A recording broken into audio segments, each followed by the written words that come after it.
चलो मैं स्टार्ट कर रहा हूँ क्लास। सो बेसिकली जो है ड्राइंग रीडिंग की क्लास है और फाउंडेशन की ड्राइंग के बारे में हम लोग जो है सबसे पहले डिस्कस करेंगे, क्योंकि किसी भी प्रोजेक्ट के अंदर फाउंडेशन जो होता है वो हमारा सबसे ज़्यादा इंपॉर्टेंट होता है। ठीक है, सो देखो, जब कोई भी प्रोजेक्ट जो है हम लोग स्टार्ट करते हैं तो उस प्रोजेक्ट का ना हमारे पास में सबसे पहले जो है ग्रिड लाइन आती है, सेंटर लाइन जिसको बोला जाता है। तो अगर आप देखोगे तो मैंने यहाँ पे एक ड्राइंग ओपन किया हुआ है जो कि हमारा कॉलम का सेंटर लाइन को बेसिकली जो है रिप्रेजेंट कर रहा है। ठीक है, अब कॉलम सेंटर लाइन के अंदर क्या होता है कि इसको ग्रिड लाइन भी बोलते हैं। ठीक है, और साइट पे जो ड्राइंग बनती, मतलब साइट पे जो भी वर्क एग्जीक्यूट होता है वो सारा इसी के थ्रू होता है, क्योंकि ये एक्चुअल में हमें हमारे जो कॉलम है उनकी पोजीशन के बारे में हमें ये बताता है, जिसकी वजह से हम साइट पे जो है लेआउट कर पाते हैं। क्लियर। तो साइट पे क्या होता है कि साइट पे हम लोग जब लेआउट करते हैं, तो अगर किसी ने कंस्ट्रक्शन में थोड़ा काम किया होगा तो उसे आइडिया होगा कि मान लो मेरा ये प्लॉट है। ठीक है, ये हमारा प्लॉट है। इस प्लॉट का सबसे पहले एक सर्वे होता है और उस सर्वे के बाद जो है एक ड्राइंग्स पे जो है ग्रिड लाइंस बनाई जाती हैं इस तरीके से, जैसे एक ग्रिड लाइन यहाँ पे बनी हुई है। अब ये ग्रिड लाइन हमें फिजिकली जाके साइट पे बनाना होता है, तब हमारा साइट पे लेआउट होता है। तो हम लोग साइट पे भुर्जी बनाते हैं इस तरीके से, छोटे छोटे ब्रिक के पिलर्स होते हैं 2 फीट 2.5 फीट हाइट तक के, इस तरीके से उस पर इस तरीके से हम ऐसे धागा बांधते हैं, सूत इसको बोलते हैं। ऐसे वर्टिकली भी बांधेंगे इस तरीके से और यहाँ पे ऐसे गिराएंगे, तो जहाँ पे भी इंटरसेक्शन पॉइंट होगा वो इंटरसेक्शन पॉइंट मेरा कॉलम को रिप्रेजेंट करेगा। अगर तुम किसी भी ग्रिड को ध्यान से देखो, मान लो ये मेरी यहाँ पे फर्स्ट ग्रिड है जिसमें यहाँ पे ए लिखा हुआ है, और ये मेरी दूसरे नंबर की ग्रिड है। अगर तुम देखोगे तो ये ग्रिड और ये ग्रिड एक दूसरे को इंटरसेक्ट कर रही है, और जहां पे ये इंटरसेक्ट कर रही है वहां पे मेरा C4 कॉलम दिखाई दे रहा है। ऐसे अगर तुम इधर आओगे तो यहाँ पे देखो C नंबर की ग्रिड और फर्स्ट नंबर की ग्रिड जहां पे इंटरसेक्ट कर रही है वहां पे ये पर्टिकुलर कॉलम है। ऐसे E नंबर की ग्रिड पे और फर्स्ट नंबर की ग्रिड पे मेरा C5 कॉलम है। ठीक है, तो ये जो ग्रिड लाइंस होती हैं ये बेसिकली रिप्रेजेंट करती हैं हमारे कॉलम की पोजीशन को। तो साइट पे जो भी लेआउट वर्क एग्जीक्यूट होता है वो सारा का सारा ग्रिड लाइंस के थ्रू ही पॉसिबल हो पाता है। अगर मेरे पास में ये ग्रिड लाइन नहीं होगी तो मैं साइट पे कोई भी वर्क जो है वो एग्जीक्यूट नहीं कर पाऊंगा। तो अगर आपको साइट पे वर्क एग्जीक्यूशन करवाना है, वर्क एग्जीक्यूट स्टार्ट करवाना है, तो आपको सबसे पहले ग्रिड लाइंस को समझना पड़ेगा। सो ग्रिड लाइन के में बेसिकली कुछ ज़्यादा डिफिकल्टी नहीं होती है। सिंपल ऐसे वर्टिकल लाइंस होती हैं और ऐसे हॉरिजॉन्टल लाइंस होती है, और उनके बीच के डिस्टेंस जो है वो दी रहती है। यहाँ पे देखो, ये डिस्टेंस दिया हुआ है, ये डिस्टेंस दिया हुआ है, ये डिस्टेंस दिया हुआ है। तो इस तरीके से अब मान लो जैसे कि मैं थोड़ा इसको नीचे करता हूँ, दो कॉलम के बीच की मान लो मुझे डिस्टेंस निकालनी है। ठीक है, सो यहाँ पे देखो, तुम्हारा ये पर्टिकुलर मान लो मेरा एक कॉलम है C5 और ये पर्टिकुलर मेरा एक कॉलम है C5। सो मुझे इनके बीच की डिस्टेंस निकालनी है। तो यहाँ पे देखो, इस पे ये वाली जो ग्रिड है ई ग्रिड ये पास हो रही है, और इस पे ये ग्रिड ई जो है F पास हो रही है। तो यहाँ पे देखो, इस ग्रिड से इस ग्रिड के बीच की जो डिस्टेंस है वो दे रखी है, यहाँ पे कितनी दे रखी है 4315। ठीक है, सो मेरे दोनों कॉलम के बीच के डिस्टेंस मुझे ग्रिड लाइन से पता चल गई, कितनी होगी 4315। तो अगर मैंने ये कॉलम मार्क कर लिया तो मैं ऐसे ही 4315 से दूसरा कॉलम भी मार्क कर सकता हूँ। अब मान लो जैसे क्वेश्चन ये आता है कि सर ठीक है, ये तो सेंटर टू सेंटर पता चल गया, अगर मुझे ये पता करना हो कि भाई ये मेरा C5 कॉलम यहाँ पे और ये मेरा C5 कॉलम यहाँ पे है, तो मेरे पास में सेंटर टू सेंटर जो डिस्टेंस है वो डिस्टेंस कितनी आ रही है 4315। क्लियर। अब मुझे इनर टू इनर डिस्टेंस निकालनी है। तो कई बच्चे इसी में कंफ्यूज हो जाते हैं कि भाई इनर टू इनर डिस्टेंस कैसे मैं निकालूंगा। So inner to inner distance निकालने के लिए देखो क्या करना पड़ेगा तुम्हें, ये वाला पोर्शन माइनस कर दो और ये वाला जो पोर्शन है वो माइनस कर दो। ठीक है, सो इसके लिए तुम्हें कॉलम की ड्राइंग पे जाना पड़ेगा। तो मैं एक एग्जांपल लेता हूँ कि मान लो C5 कॉलम की जो विड्थ है वो 300 है। ठीक है, सो 300 हुआ सेंटर में से, तो ये 150 हुआ, ऐसे ये 150 हुआ। तो आप जो है 4315 माइनस 150 एक साइड का और माइनस 150 दूसरे साइड का। सो हमारे बीच में जो इसकी डिस्टेंस आ गई 4015 आ गई। तो मतलब C5 ये वाला जो कॉलम है, ये पर्टिकुलर कॉलम और ये पर्टिकुलर कॉलम दोनों के इनर टू इनर जो डिस्टेंस आ गई वो मेरी 4015 mm आ गई। तो इस तरीके से कैलकुलेशन जो है वो की जाती है। इसमें कुछ भी जो है वो रॉकेट साइंस नहीं है। सिंपल क्या है, हमारी एक नॉर्मल कैलकुलेशंस है, ज्योमेट्रिकल कैलकुलेशंस बस, और इसका किसी भी चीज़ से कोई लेना देना नहीं। अगर आपको ज्योमेट्रिकल चीज़ें समझ में आती हैं तो आप बड़े आसानी से जो है कैलकुलेशंस कर ले जाओगे। अगर आपको नहीं समझ में आती है कैलकुलेशंस वगैरह तो आपको काफ़ी जो है वो प्रॉब्लम जो है इसमें आने वाली है। ठीक है, तो आई होप, मुझे लग रहा है कि आपको समझ में आया होगा। फिर भी कोई डाउट हो तो बताओ एक बार।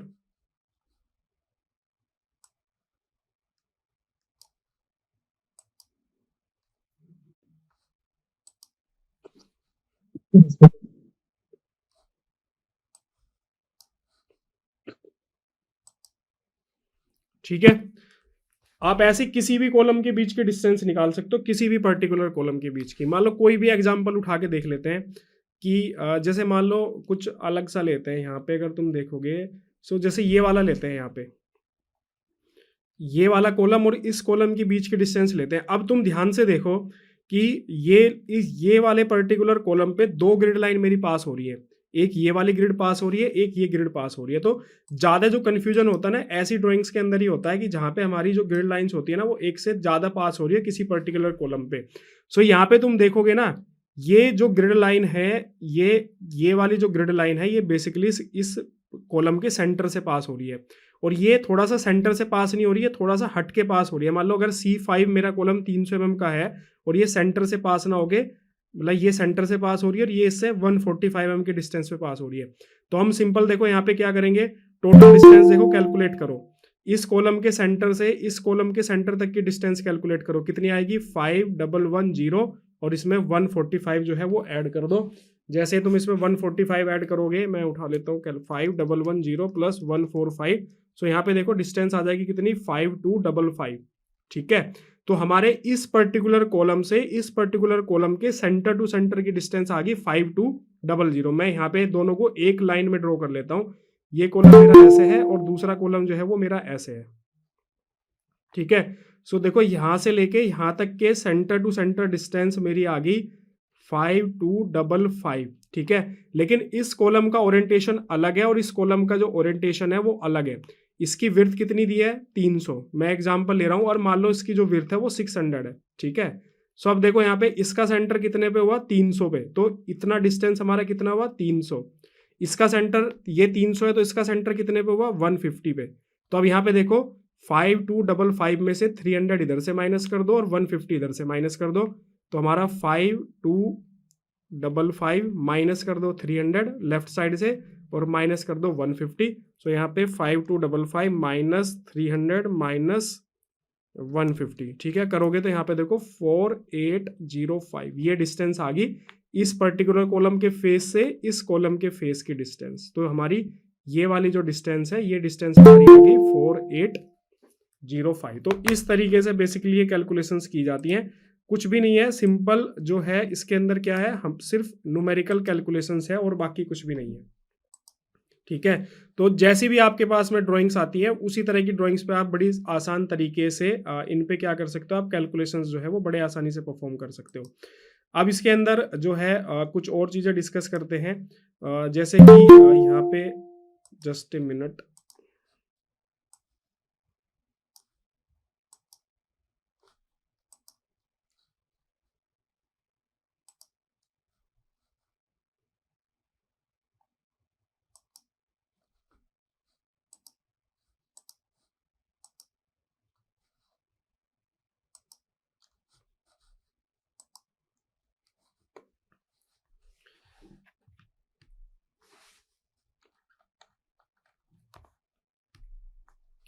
ठीक है, सो इस तरीके से आप जो है ना कैलकुलेशन जो है वो परफॉर्म कर सकते हो। ये तो ड्राइंग ही मेरी हाइड होगी यार।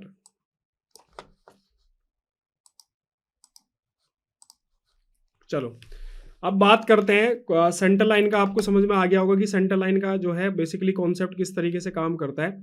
अब इसके बाद में नेक्स्ट हमारा सेंटर लाइन के बाद में हमारा जो नेक्स्ट जो कॉन्सेप्ट आता है वो बेसिकली आता है हमारा फाउंडेशन का। ठीक है, तो फाउंडेशन के अंदर बेसिकली दो तरह की ड्राइंग्स होती हैं, एक हमारा फाउंडेशन प्लान, ठीक है, और दूसरा होता है हमारी बात डिटेल। ठीक है, तो ये जो अभी ड्राइंग आपको यहाँ पे दिख रही है ये फाउंडेशन प्लान है, और ये वाली जो ड्राइंग है ये फाउंडेशन की डिटेल है। अभी ये जिसका भी माइक ओपन है प्लीज माइक जो है अपना ऑफ कर लो।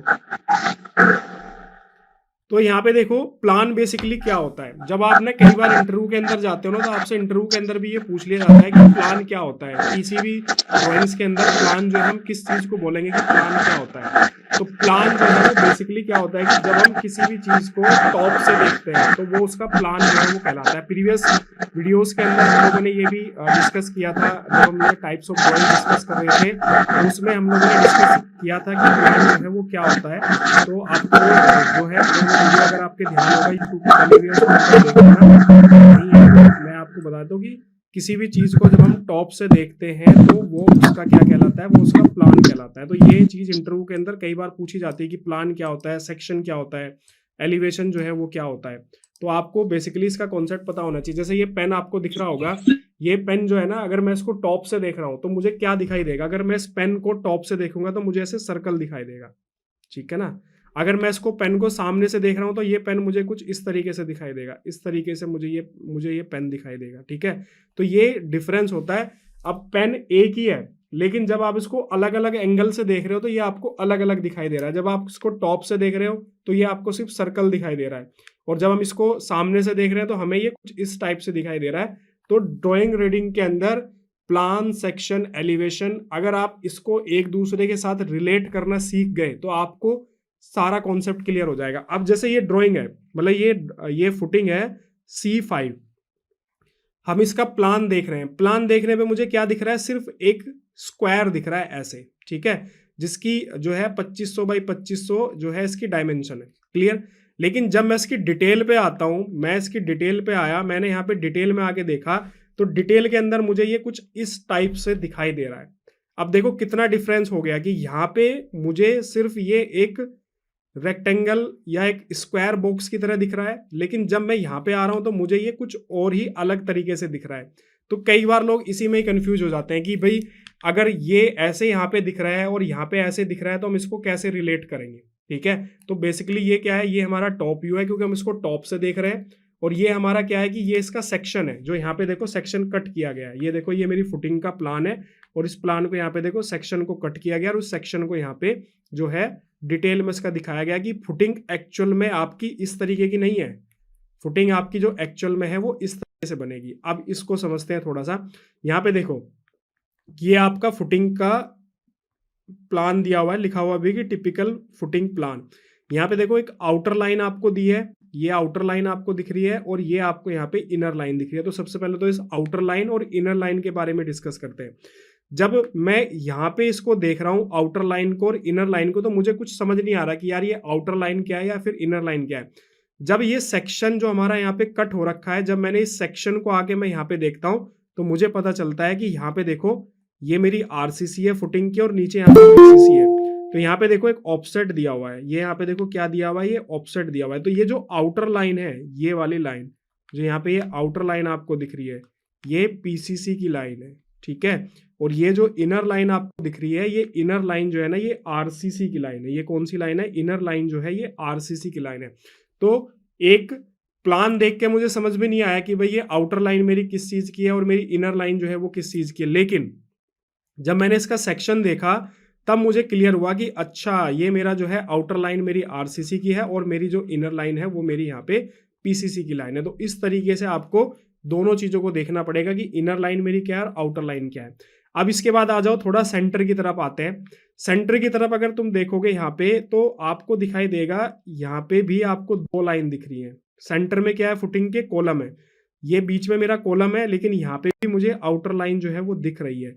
अब देखो सेक्शन पे आओ, सेक्शन पे यहाँ पे देखो क्या दिया हुआ है, ऑफसेट दिया हुआ है 75 mm का। मतलब मेरा जो कॉलम, जहां पे मेरा कॉलम या मेरी फुटिंग जहां पे एंड हो रही है, यहाँ पे मेरी फुटिंग एंड हो रही है।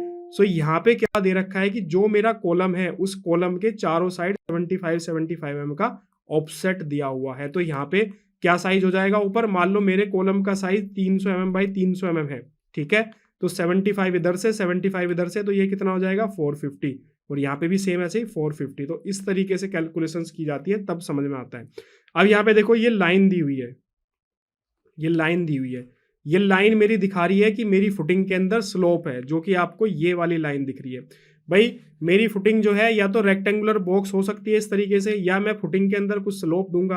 तो अगर फुटिंग के अंदर मेरा स्लोप है तो वो मेरे ड्राइंग में दिखना चाहिए ना। तो यहाँ पे देखो ये स्लोप यहाँ पे आपको दिख रहा है, जो कि यहाँ पे भी आपको ये स्लोप जो है कुछ इस तरीके से आपको दिख रहा है। तो इस तरीके से आपको डिटेल को जो है एक दूसरे के साथ में रिलेट करके आपको जो कॉन्सेप्ट है उसको समझना पड़ता है, ताकि आप जो है चीज़ों को डिटेल में समझ पाओ और उसमें गलती बिल्कुल भी ना कर पाओ। इस तरीके से चीज़ें की जाती हैं। अभी तक इसमें अगर कोई डाउट हो तो बताओ, फिर हम वीडियो को थोड़ा आगे कंटिन्यू करते हैं।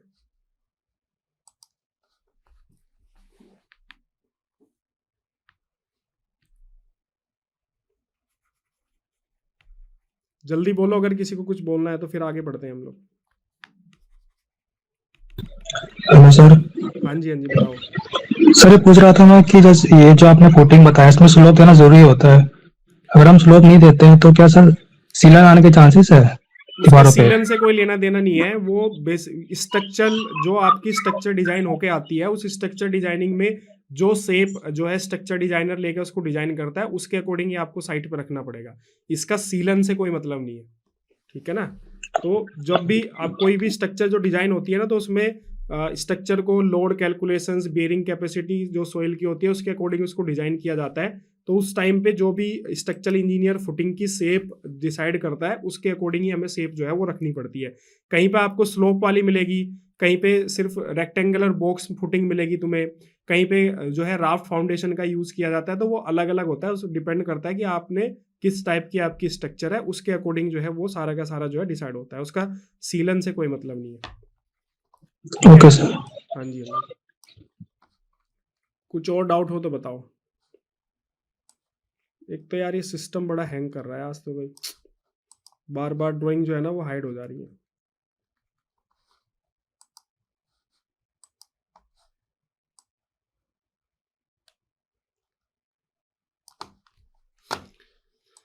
अब इसके बाद में अब तुम यहाँ पे आते हो, अलग अलग तरह की फुटिंग्स मिलेगी तुम्हें। जैसे यहाँ पे ये मेरी F4 फुटिंग है, 3000 बाई 3000 साइज है। यहाँ पे F2 फुटिंग है 2700 बाई 2700। ऐसे सारी की सारी अलग अलग फुटिंग बनेगी। तो जैसे जब हम एस्टिमेट करते हैं या फिर हम बिल बनाते हैं, तो ना हम यहीं से काउंटिंग कर सकते हैं। कई बार क्या होता है कि हमें डिटेल जो दी रहती है ना, उसी में मेंशन रहता है कि भाई F1 फुटिंग इतने नंबर्स हैं, F2 फुटिंग के इतने नंबर है, F4 फुटिंग के इतने नंबर है, इस तरीके से। लेकिन कई बार क्या होता है कि हमें नहीं दिया होता है कि भाई कितने नंबर हमारे हैं, कि F1 कॉलम F1 फुटिंग कितनी है, F2 फुटिंग कितनी है, F3 फुटिंग कितनी है। तो हमारे पास में जो प्लान होगा ना, इसी से हम लोग जो है काउंटिंग कर सकते हैं। तो आप जैसे यहाँ पे ये F1 फुटिंग यहाँ पे दिख रही है, तो इसका नंबर 1 हो गया, ठीक है। इसके बाद आगे फिर कहीं पे चलो, तो इस तरीके से अगर आप काउंट करोगे, ये मेरा यहाँ पे नंबर 2 हो गया। फिर आप देखो यहाँ पे कहीं पे आपको दिख रही है F2 फुटिंग, नहीं, कहीं पे भी F2 फुटिंग मुझे यहाँ पे नहीं दिख रही है। फिर नीचे आएंगे, फिर और नीचे आएंगे, तो एक फुटिंग मेरे को यहाँ पे और दिख रही है 3 नंबर्स, और एक मेरे को यहाँ पे दिख रही है, ये हो गए 4 नंबर। तो टोटल मेरे पास में जो F1 फुटिंग है उसकी काउंटिंग कितनी होगी, 04, ठीक है। तो जब हम एस्टिमेट बनाएंगे तो ये काउंटिंग हमारे सबसे ज़्यादा काम आने वाली है। हम एक फुटिंग की कैलकुलेशन करेंगे और उसका उतने टाइम मल्टीप्लाई कर देंगे जितने नंबर्स हमारी ड्राइंग के अंदर जो है वो दिए हुए हैं। सेम ऐसे अब जैसे तुम यहाँ पे आओ, कोई भी एक एग्जांपल ले लो, जैसे F2 फुटिंग यहाँ पे दिया है, तो F2 फुटिंग 1 नंबर, उसके बाद यहाँ पे F2 फुटिंग 2, F2 फुटिंग 3। इसके बाद नीचे आओगे तो यहाँ पे कहीं पे भी F2 फुटिंग आपको नहीं दिखेगा। फिर आओ नीचे की तरफ देखते जाओ, नहीं है यहाँ पे कहीं पे भी F2 फुटिंग। ऐसे ही फिर लास्ट में आओगे तो यहाँ पे और है F2, ये 4 हो गया, ये 5 हो गया, और ये यहाँ पे टोटल जो है वो 6 हो गया। तो हमारा यहाँ पे F2 फुटिंग का जो टोटल नंबर हो गया वो 6 हो गया। इस तरीके से हम लोग काउंटिंग करते हैं। कई बार क्या होता है कि काफ़ी बड़ा प्रोजेक्ट होता है, ठीक है। तो अभी तो ये एक छोटा प्रोजेक्ट है, लेकिन कई बार बहुत बड़ा प्रोजेक्ट होता है। तो उस केस में ज़्यादातर जो है ना, जब बड़ी चीज़ें होती है तो वहाँ पे डिटेल ड्राइंग के अंदर ही मेंशन कर दिया जाता है कि F1 फुटिंग इतनी है, F2 फुटिंग इतनी है, और ये F3 फुटिंग जो है वो इतनी है। इस तरीके से जो है ये चीज़ें जो है वो काम करती है। कोई डाउट हो तो बताओ। ये ड्राइंग एक्चुअल में दिख नहीं रही है, सिस्टम थोड़ा लैग कर रहा है। सर ये ड्राइंग्स स्ट्रक्चरल इंजीनियर की आती है कि आर्किटेक्ट की थ्रू आती है सर? देखो, स्ट्रक्चरल इंजीनियर जो होता है ना, वो डायरेक्ट प्रोजेक्ट पे एंगेज नहीं होता है। मतलब जनरली जो भी कोई भी प्रोजेक्ट जो किसी को दिया जाता है ना, वो मतलब एक जो आर्किटेक्ट होता है ना, आर्किटेक्चरल फर्म होती है, उसी को दिया जाता है। तो डायरेक्ट जो क्लाइंट के साथ में जो एंगेज रहता है ना, वो आर्किटेक्ट ही रहता है। तो सारी की सारी जो ड्राइंग्स आती है ना, मोस्टली वो आर्किटेक्ट के ऑफिस से ही आती है। तो स्ट्रक्चरल इंजीनियर आर्किटेक्ट को सेंड करता है, और आर्किटेक्ट से फिर वो ड्राइंग जो है साइट पे आती है। इस तरीके से होता है। कम ही चांस होते हैं कि मतलब स्ट्रक्चरल इंजीनियर जो है वो डायरेक्ट क्लाइंट के साथ एंगेज होए। हमेशा एक सिंगल आर्किटेक्चर जो आर्किटेक्ट होता है वही एंगेज होता है क्लाइंट के साथ में। Okay sir. हाँ जी, ये चीज होती है।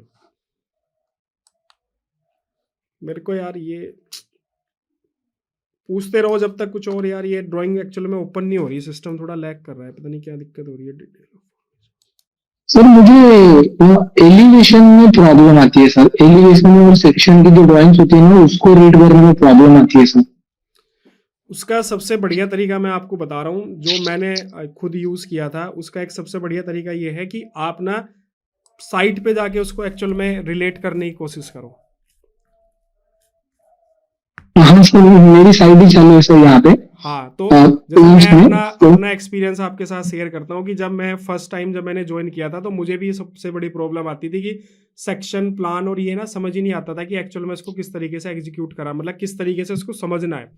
तो मेरे को वहाँ पे जो एक सीनियर थे उन्होंने मेरे को गाइड किया था, उन्होंने मेरे को बताया था कि सबसे बढ़िया सबसे आसान तरीका ये है कि कोई भी फुटिंग जैसे कास्ट हो चुकी है, कोई भी चीज़ है जैसे स्टेयर केस हो गया, स्लैब है, कुछ भी है, जाके तुम वहाँ पे फिजिकली खड़े हो जाओ, दोनों ड्राइंग को अपने पास में रखो और उसके बाद में उसको समझने की कोशिश करो कि वो एक्चुअल में जो प्लान है वो साइट पे कैसे दिख रहा है, जो सेक्शन है वो मैं साइट पे उसको किस तरीके से समझूं। तो जब आप ड्राइंग को फिजिकल उसके साथ में जब उसको रिलेट करोगे ना, तब आप उसको कनेक्ट कर पाओगे। अदरवाइज जो है ना क्या होता है कि हम ना हमारी उतनी इमेजिनेशन स्किल्स होती नहीं है या हम उस लेवल में इमेजिन नहीं कर पाते कि उसको हम कनेक्ट नहीं कर पाते। तो जब हम फिजिकली उसको देख लेंगे ना तो हम उसको ना बड़े आसानी से कनेक्ट कर सकते हैं। ठीक है, ओके सर। मैंने यही चीज यूज करी थी और इसी से ही मेरे को चीजें समझ में आई और आप भी ट्राई करना, आपको भी 100% बेनिफिट होगा। Okay sir. जब तक नहीं देखोगे तब तक समझ में नहीं आने वाली है, ये चीज याद रखना, क्योंकि ये खासकर सेक्शन और एलिवेशन ये दो चीज ऐसी हैं कि जब तक आप फिजिकली उसको रिलेट नहीं कर रहे हो ना सामने से देख के, तब तक आपको वो चीज समझ में आने वाली नहीं है। जो चीज कंस्ट्रक्ट हो चुकी है उसको आप ड्राइंग के साथ में रिलेट करो, आपको 100% चीजें जो है वो समझ में आ जाएगी। ठीक है सर। ठीक है ना, कुछ और पूछना हो तो बताओ, फिर आगे बढ़े। नहीं सर ठीक है। चलो, ये एक्चुअली इसमें तो खुल नहीं रही है, दूसरे ब्राउजर में खुली है। अब यहाँ पे देखो नेक्स्ट ड्राइंग के बारे में बात करते हैं। अगर तुम देखोगे यहाँ पे इस पर्टिकुलर में, तो यहाँ पे सिंगल कॉलम की मेरी ड्राइंग्स थी। ठीक है, ये सिंगल कॉलम यहाँ पे मेरे को ये ड्राइंग मिल जाती है, मतलब ये फुटिंग मिलती है जिसमें 2 कॉलम है। तो जब भी किसी में एक से ज्यादा कॉलम होते हैं तो उसको हम लोग कंबाइंड फुटिंग बेसिकली बोलते हैं। ठीक है, जहाँ पे भी एक से ज्यादा कॉलम, 2 कॉलम हो सकते हैं, 3 कॉलम हो सकते हैं, 4 कॉलम हो सकते हैं, तो ऐसे एक से ज्यादा जितने भी कॉलम होंगे ना वो कंबाइंड फुटिंग की कैटेगरी में वो चीज। ये प्लीज माइक ऑन कर लो अपना, जिसका भी माइक ऑन है। तो यहाँ पे हमारी ये कंबाइंड फुटिंग हो गई। अब देखो जैसे हमारी ये फुटिंग दिख रही है प्लान के अंदर, यहाँ पे भी हमारी ये फुटिंग सेम वैसे ही दिख रही है, लेकिन हम ना इसकी डिटेल ड्राइंग पे आते हैं और डिटेल ड्राइंग पे इसको समझने की कोशिश करते हैं कि एक्चुअल में डिटेल में ये क्या कह रहा है। तो यहाँ पे देखो ये कंबाइंड फुटिंग की डिटेल है। अगर तुम इस कंबाइंड फुटिंग की डिटेल को देखोगे तो इसका नीचे सबसे पहले तुम्हें सेक्शन दिखाई देगा और सेक्शन के साथ में इसका प्लान भी दिखाई देगा। यहाँ पे मैं थोड़ा सा और इसको नीचे करता हूँ।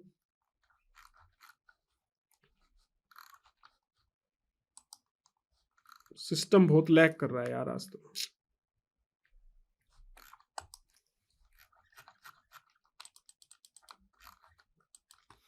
नेक्स्ट टाइम जब क्लास करेंगे ना तो दूसरे सिस्टम पे करनी पड़ेगी मेरे को। एक्चुअली में इस सिस्टम में ना काफी लैग हो रहा है, ड्राइंग ओपन ही नहीं हो रही बार बार। अब यहाँ पे देखो इस पर्टिकुलर ड्राइंग को देखो तुम, ये ना कंबाइंड फुटिंग का तुम्हें प्लान दिख रहा है। ठीक है, जैसे हम लोगों ने आइसोलेटेड फुटिंग का प्लान देखा था और ऊपर इसका सेक्शन दिख रहा है। सो यहाँ पे भी तुम्हें सेम चीज दिख रही है। यहाँ पे देखो तुम्हें आउटर में एक लाइन दिख रही है, क्लियर, और उसके बाद में तुम्हें फिर यहाँ पे इनर में भी एक लाइन यहाँ पे तुम्हें दिख रही है इस तरीके से। ठीक है, और बीच में यहाँ पे देखो तुम्हारे कॉलम दिए हुए हैं। तो सेम ये जो आउटर लाइन है ये किसको रिप्रेजेंट कर रही है, जो हमारा ये वाला लाइन है। ठीक है, जो हमारी पीसीसी की लाइन है। सेम ऐसे हमारी जो ये वाली लाइन है, ये वाली लाइन जो है हमारी इस पर्टिकुलर लाइन को रिप्रेजेंट कर रही है। और यहाँ पे हमारा जो ऑफसेट दिया हुआ है वो भी यहाँ पे 75 का जो है ऑफसेट दिया है। यहाँ पे देखो 75 नहीं लिखा हुआ है। अब देखो ये भी चीज समझने की है। अभी हम लोगों ने यहाँ पे जो है देखा था कि वहां पे 75 लिखा हुआ था, लेकिन यहाँ पे देखो क्या लिखा हुआ है, A+150। ठीक है, सो A मेरा क्या है, A जो है वो मेरी जो फुटिंग है उसका साइज है। यहाँ पे देखो ये जो ये वाली लाइन है, इस लाइन को इसने A बोला है और ये वाली जो लाइन है इसको इसने क्या बोला है, B बोला है।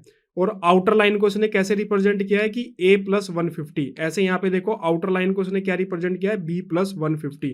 तो बेसिकली क्या कह रहा है कि ये जो आउटर लाइन है ये इससे 150 एक्स्ट्रा है, मतलब 75 इधर है और 75 जो है तुम्हारी यहाँ पे इधर है। तो हमारा ये जो ऑफसेट यहाँ पे दिया है इसने, जनरली ऑफसेट जो है वो 75 mm का यहाँ पे दिया है। कई बार ऐसा होता है कि आपका ना ऑफसेट मेंशन नहीं रहता है, यहाँ पे इसने मेंशन कर दिया लेकिन कई बार मेंशन नहीं करता। तो हम साइट पर एक जनरली थंब रूल यूज करते हैं कि जितनी मेरी डेप्थ होगी पीसीसी की उतना ही हम लोग एक्स्ट्रा जो है यहाँ पे ऑफसेट जो है वो ले लेते हैं। तो मान लो इसकी 100 mm थिकनेस है तो हम यहाँ पे 100 mm का ऑफसेट भी इसमें ले सकते हैं। तो आप इस तरीके से भी इसको कर सकते हो।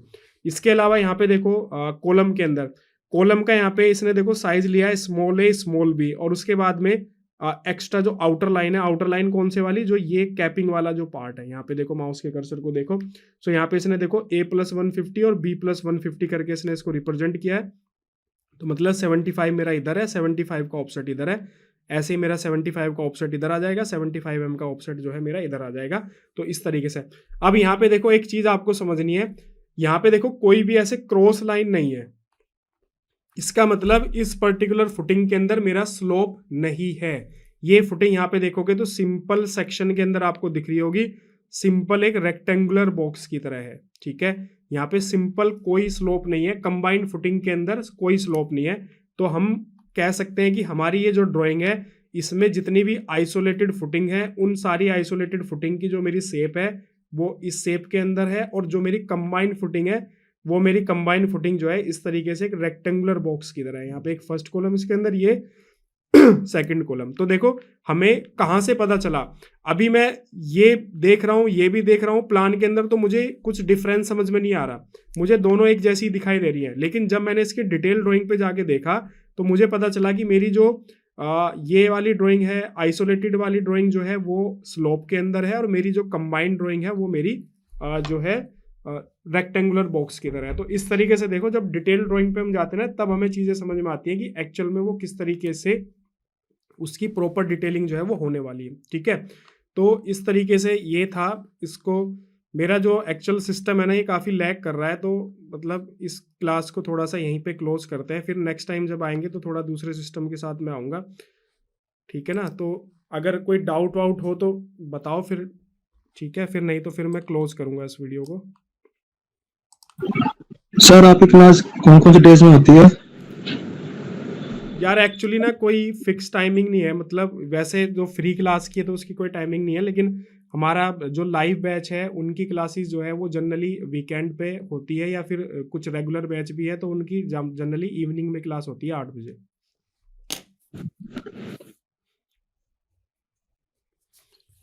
ठीक है ना। बाकी एप्लीकेशन पे नोटिफिकेशन आ जाता है, और इसके अलावा जो है हम लोग यूट्यूब वगैरह पे भी रेगुलर डालते रहते हैं, तो वहाँ पे भी आप लोगों ने सबने चैनल सब्सक्राइब किया हुआ है हमारा यूट्यूब चैनल? हाँ जी सर मैंने। अच्छा। तो ये तो क्लास एक्चुअली ना लाइव बैच जो हमारा चल रहा है ना बिल्डिंग वाला, उसकी ये क्लास है। तो आप में से कुछ बच्चे पेड हैं, कुछ बच्चे जो है फ्री में ज्वाइन किया हुआ है, तो उस तरीके से क्लास है। बाकी अगर आपको रेगुलर ज्वाइन करना है, रेगुलर क्लासेस वगैरह, तो एप्लीकेशन पे लाइव बैच भी है, रिकॉर्डेड भी है, तो लाइव भी ज्वाइन कर सकते हो अगर आपको करने हैं तो।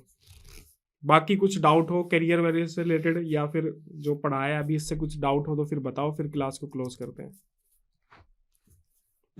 सर एक क्वेश्चन था। बताओ। सर क्वेश्चन ये है कि जैसे आजकल जैसे BIM या AI आ गया है, तो आने वाले सिविल इंजीनियरिंग पे वर्कलोड ज्यादा होता है, तो क्या आने वाले टाइम में वर्कलोड कम हो जाएगा AI BIM आने से सिविल इंजीनियरिंग के ऊपर? एग्जीक्यूशन में तो देखो कोई फर्क नहीं पड़ेगा, ठीक है। अब AI साइट पे खड़ा होकर काम तो नहीं करेगा, ठीक है ना वो साइट पे खड़े होकर लेबर मैनेज करेगा। तो जितना जो एग्जीक्यूशन वाला पार्ट है उस पे तो देखो कोई फर्क पड़ने वाला है नहीं। बाकी जो डिजाइनिंग वाला पार्ट है, प्लानिंग वाला जो पार्ट है, उसके अंदर काफ़ी फ़र्क पड़ने वाला है, क्योंकि उसमें जो है डिजाइनिंग में काफ़ी टूल्स आएंगे आने वाले टाइम के अंदर 100%, प्लानिंग के अंदर काफ़ी टूल्स आएंगे, तो वहाँ पे फ़र्क पड़ेगा। बाकी एग्जीक्यूशन पे कोई फ़र्क नहीं पड़ेगा। तो मतलब अगर कोई साइट पे वर्क एग्जीक्यूट करवा रहा है खड़ा होके, तो उसके बदले में कोई AI टूल नहीं आएगा कि भाई चलो मैं 4 दिन छुट्टी पे चला जाता हूँ और ये AI टूल यहाँ पे खड़ा होकर काम करा लेगा, उसमें नहीं आएगा। जो भी आएगा मतलब ऑफिस वाला जो वर्क होता है ना उसी लेवल पे आएगा, बाकी साइट वाइट वाले काम पे तो नहीं आएगा। सर एक आप एक वीडियो बना देना सर कि अपन AI का यूज करके अपन बिल वगैरह और ये एस्टिमेट वगैरह BPS कैसे कर सकते हैं, इसके लिए बनाया हुआ है ऑलरेडी, उस पर पूरा कोर्स बना रखा है AI फॉर सिविल इंजीनियर के नाम से, पूरा कोर्स है वो डेडिकेटेड पूरा। उस पर AI को यूज करके कैसे आप स्ट्रक्चर में काम कर सकते हो, प्लानिंग कैसे कर सकते हो, इसके अलावा साइट इंजीनियरिंग, क्वालिटी चेक, सारा का सारा पूरा का पूरा कोर्स बनाया हुआ है, सारा पूरा डेडिकेटेड है वो पूरा ऐसे ही AI से ही। ठीक है ना, कि अच्छा। AI यूज करके हम उसमें प्लानिंग है, उसमें बिलिंग भी है, उसमें QS भी शामिल किया हम लोगों ने, उसमें जो है क्वालिटी कंट्रोल भी उसमें कवर किया है, साइट इंजीनियरिंग भी कवर किया है। ठीक है ना, इस तरीके से मतलब सारी चीज़ें कवर की हैं उसमें। तो अगर आपको डिटेल में सीखना है तो आप वो कोर्स ज्वाइन कर सकते हो। ठीक है, और एप्लीकेशन में है सर? एप्लीकेशन पे ही है, 1000 प्राइस है उसका, आप ज्वाइन कर सकते हो उसको। ठीक है सर। उसमें ये भी बताया कि मान लो अगर आपको कोई नई स्किल भी सीखनी है ना, तो वो भी आप AI की मदद से कैसे सीख सकते हो। इसके अलावा कुछ सिचुएशन भी कॉन्सेप्ट उसमें यूज करें हैं कि मान लो कोई साइट पे आप और कोई ऐसी सिचुएशन फंस जा रही है कि आपकी हेल्प करने के लिए कोई नहीं है। कई बार होता है ना ऐसा साइट पे कि हम गए साइट पे, कुछ गलती हमसे ऐसी हो गई, हमने साइट पे जाके कुछ ऐसी चीज देखी कि हमें समझ ही नहीं आ रहा कि इसमें क्या करें। तो उस तरह की कई सारी सिचुएशंस को भी मैंने उसमें एक्सप्लेन करा है कि अगर कोई ऐसी सिचुएशन आती है तो AI उसमें तुम्हारी किस तरीके से हेल्प करेगा। तो काफी अच्छा कोर्स है, मतलब कर सकते हो ज्वाइन। Okay sir. हाँ जी, हाँ जी। बाकी और किसी को कुछ डाउट हो तो बताओ जल्दी।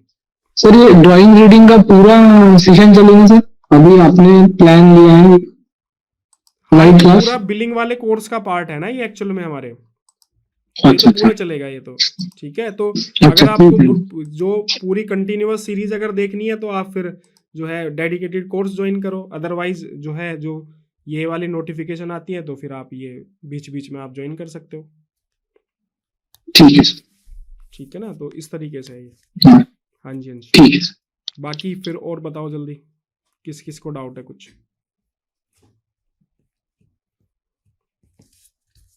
सर ऑफिस वर्क ज्यादा बेस्ट रहता है या साइट पे रह के काम करवाना वो ज्यादा बेस्ट रहता है? देखो, मतलब वैसे तो जो साइट एग्जीक्यूशन का पार्ट है ना, मैं उसको मतलब एक तरीके से सिविल वालों के लिए इतना मानता नहीं हूँ, लेकिन मतलब प्रॉब्लम ये है कि हम लोग जाते ही उसी तरफ ही हैं। हाँ, आप लोगों को स्टार्टिंग में 2-3 साल 4 साल मैक्सिमम 5 साल अगर आपने साइट पे काम किया तो वो सफिशेंट है। अगर आप उसके बाद भी अगर आप साइट पे ही लगे पड़े हो तो फिर आप गलत ट्रैक पे हो। तो मतलब आपको ये देखना पड़ेगा कि कंटिन्यूअस अपनी प्रोग्रेस मेजर करनी पड़ेगी आपको। प्रोग्रेस इन द सेंस मतलब नॉलेज की प्रोग्रेस आपको ट्रैक करनी पड़ेगी, और अपनी जो प्रोफेशनल ग्रोथ है कि सैलरी बढ़ रही है कि नहीं बढ़ रही है, पोजीशन जो आपकी पोस्ट है वो बढ़ रही है कि नहीं बढ़ रही है। तो इस तरीके से आपको जाना पड़ेगा। अब मैं बच्चे क्या होते हैं कि मेरे पास ऐसे लोग फ़ोन करते हैं कि 15 साल से साइट इंजीनियर ही हूँ, तो ये बहुत गलत ट्रैक है। स्टार्टिंग में आप साइट पे जाओ, 2-3 साल काम करो, उसके बाद फिर आगे बढ़ने की कोशिश करो, प्लानिंग में जाओ, क्वालिटी में जाओ, ठीक है, या कुछ एडवांस कोर्स करके जो है दूसरी तरफ जाओ। तो कंटिन्यूअस मतलब प्रोग्रेस की तरफ जाओ, ऐसा नहीं कि मतलब एक जगह कहीं बैठ के फंस गए हो, इस तरीके से मत करो। ठीक है ना, तो ये चीज़ समझ में आ गई होगी आपको कि मैं क्या कहना चाह रहा हूँ। जी ओके सर। हाँ जी, हाँ जी। ठीक है ना, तो बाकी और बताओ फिर जल्दी। सर क्वालिटी इंजीनियरिंग में अगर जाना हुआ तो किस वे से जा सकते हैं? अभी तो मैं साइट इंजीनियर हूँ, अभी मुझे अगर क्वालिटी इंजीनियर में जाना है या सपोज बिलिंग इंजीनियर में जाना है तो ठीक है, बिलिंग के लिए तो मुझे बिलिंग सीखना जरूरी है, लेकिन क्वालिटी के लिए यानी कैसे कैसे क्या पाथवे रहेंगे सर उसका? क्वालिटी के लिए तो आपको सबसे पहले तो सारे जो क्वालिटी से रिलेटेड वर्क होते हैं, सारे जो भी टेस्ट वगैरह होते हैं, IS कोड और ये सब चीज़ें आपको सीखनी पड़ेंगी। और 2-3 साल एक्सपीरियंस लेके साइट इंजीनियरिंग में आप जो है क्वालिटी के लिए अप्लाई कर सकते हो। वैकेंसीज निकलती हैं, आप उनमें अप्लाई करो, इंटरव्यूज़ दो, आपकी 100% एंट्री हो जाएगी कहीं ना कहीं पे। फ्रेशर को नहीं मिलेगी क्वालिटी कंट्रोल की जॉब। अगर आपके पास में बैक में 2-3 साल का एक्सपीरियंस है साइट एग्जीक्यूशन का, तो आप क्वालिटी के अंदर जा सकते हो, अगर आपको क्वालिटी के जो फंडामेंटल्स हैं वो सारी चीज़ें अगर आपको आती हैं। सेम वही पैटर्न है, मतलब बिलिंग में जा रहे हो तो बिलिंग सीख रहे हो ना, तो ऐसे क्वालिटी में जा रहे हो तो क्वालिटी भी सीखना पड़ेगा। सीखो, एक्सपीरियंस जो आपके पास है उसको यूटिलाइज करो और इंटरव्यू दो, कहीं ना कहीं पे 100% होगा। Okay sir. हाँ जी, हाँ जी। ठीक है, तो फिर लास्ट अगर किसी का कोई डाउट हो तो बताओ जल्दी, फिर नहीं तो फिर मैं क्लास क्लोज करता हूँ। चलो तो फिर ठीक है, मिलते हैं फिर आपसे नेक्स्ट किसी वीडियो के अंदर। और कोई भी डाउट रहे तो जो है आप मुझसे कांटेक्ट भी कर सकते हैं। 8130920572 मेरा नंबर है। बाकी मोबाइल एप्लीकेशन भी है, वहाँ पे भी आप अपने डाउट वगैरह जो है वो पूछ सकते हैं। बाकी मिलते हैं नेक्स्ट वीडियो के अंदर। Okay, thank you.